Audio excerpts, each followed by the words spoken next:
We will finish this section with a short review of the 18 capabilities of transformative leadership. First, we will look at the capabilities that contribute to personal transformation.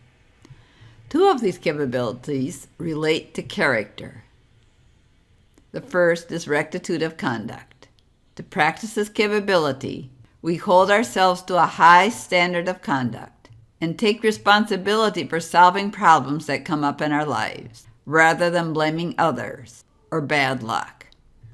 Closely related to this capability is that of self-discipline, in which we recognize that success in any endeavor requires self-discipline, as does living a life with rectitude of conduct. We are in a constant process of personal growth, spiritually, socially, emotionally, and physically. Others of these capabilities relate to thinking and analysis. Through self-evaluation, rather than comparing ourselves to others, we compare ourselves to the highest criteria that we know, identifying our strengths and weaknesses. Then we concentrate on developing our strengths and using them in service. Closely related to self-evaluation is learning from reflection on action. When we reflect on what we have done, on what went well, what fell short of our expectations, and what we would like to change when repeating similar actions in the future, we can constantly improve. And then we have systemic thinking, in which we look for patterns and generating causes. Rather than responding to symptoms with quick fixes, we take the time to identify the underlying cause and work with it. And finally, there are two capabilities related to action. Through initiative, we offer to serve and take both routine and creative initiatives, recognizing that creative initiatives often meet with resistance at first. When we get stuck, we analyze in what phase of initiative we find ourselves: intention, purpose, planning, commitment, permission, opportune timing, or realization, and then take appropriate action to move on to the next phase. Closely related to initiative is perseverance. We recognize that it is natural for problems to arise when carrying out any initiative or project, so do not become discouraged when that occurs. Through careful planning, we pace our activities in a way that ensures constant progress. The next group of capabilities are those that enhance interpersonal relationships. The first is imbuing thoughts and actions with love. By recognizing that love is an active concern for the life and growth of another, which is reflected in our thoughts, words, and actions, we make the decision to show love and to increase our ability to love. Love is not just a feeling, it is something that we can consciously develop. Another capability is giving encouragement. By focusing on others' positive qualities and actions rather than their failings, and expressing our conviction that with effort they can achieve their particular goal, we help others to develop a growth mindset. One of the most important capabilities is that of using consultation in decision-making. When making a decision in a group, our goal is to make decisions that contribute to the well-being of all, demonstrating an attitude of investigation of truth, courteously considering the ideas and needs of others, without insisting on our own ideas or lobbying for our personal interests. This helps us to construct unity and diversity, in which we appreciate the benefits of diversity and prefer it over uniformity. In order to better coordinate and cooperate, we identify basic principles related to the subject on hand, and then use consultation to explore the most productive actions to take. The final group of capabilities are those that contribute to social transformation.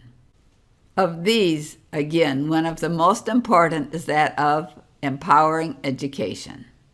To do so, we plan educational sessions, focusing on what we want the students or participants to be able to do as a result of what they are studying.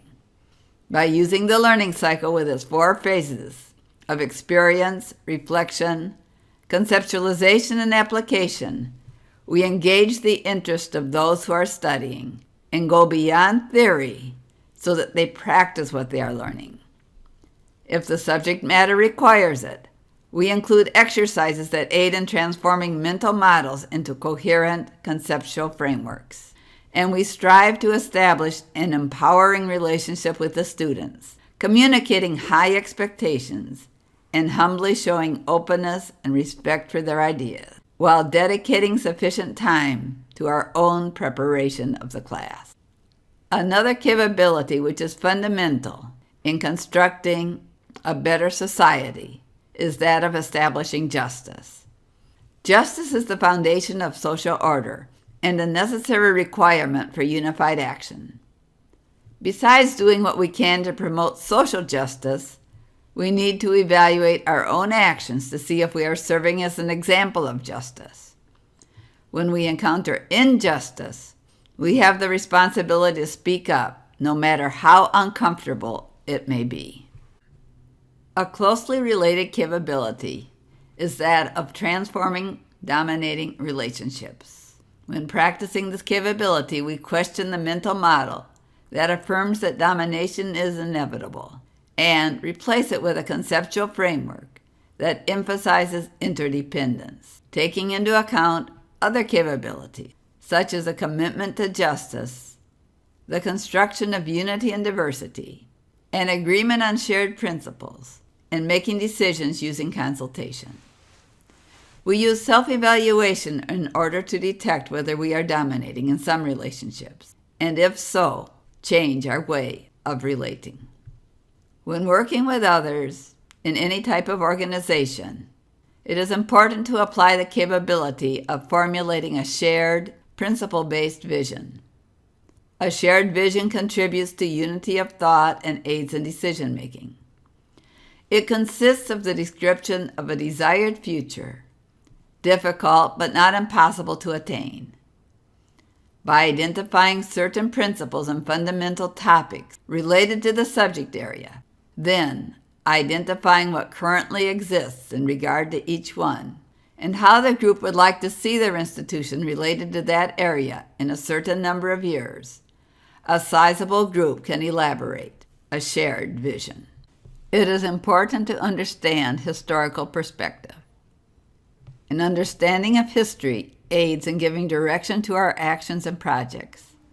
Understanding that we are moving towards the maturity of mankind in the planetary society, and that in times of transition, a creative minority with a clear vision of the future can have an influence disproportionate to its size, gives us hope and patience to continue striving. Finally, the capability of transforming institutions.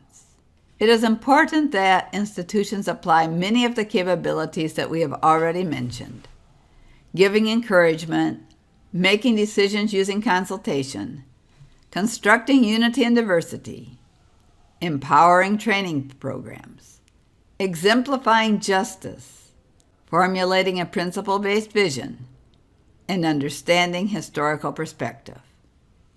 2 other important facets are matching the personnel to the task for which they are best prepared, and having an attitude of a learning organization that is always open to new ideas and to learning from experience. There is no end to the development of capabilities. No matter how much we have progressed, we can always improve. As we improve, we will become ever more effective leaders.